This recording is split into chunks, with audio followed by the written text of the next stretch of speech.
15 ming deyapti, gaplashib ber o'zing. Aka bu uyingiz taragan bosib ketibdi, 15 mingga qimmat emasmi? Ha? 1,5 mingga o'ldimi?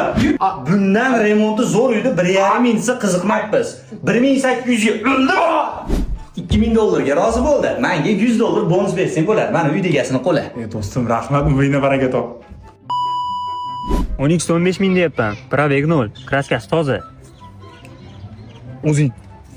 Bu konserva bankingiz hozir 15 ming turmaydi, 10x lar tashlab yuborgan. 3 ming o'ldimi? Mana qara, notariusga borib qo'l qo'ya oladimi? 6 mingga rozimi o'zi? 6 mingga rozisiz, yo savdolashaylikmi yana? Roziman. Do'stim, bir kalomatlik ko'rsatarsan? Ya, meni imbazarga aralashtirma.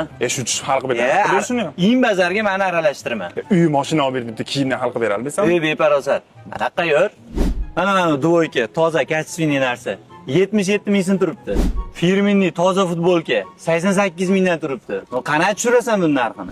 Toza firminli finka 95 mingdan turibdi. Uyat kerak buni narxini tushirgan. Mani buna joylarga olib kelma. Inbazar o'zi shunday ham insofli bozor. Mana men degan so'nggi modadagi firminli kiyimlar arzon narxda turadi. Mana o ko'ylagingni qayerdan olgansan? Bozordan? Qancha olgansan? 400 ming. Balki qulag'ingga. Parosatingiz.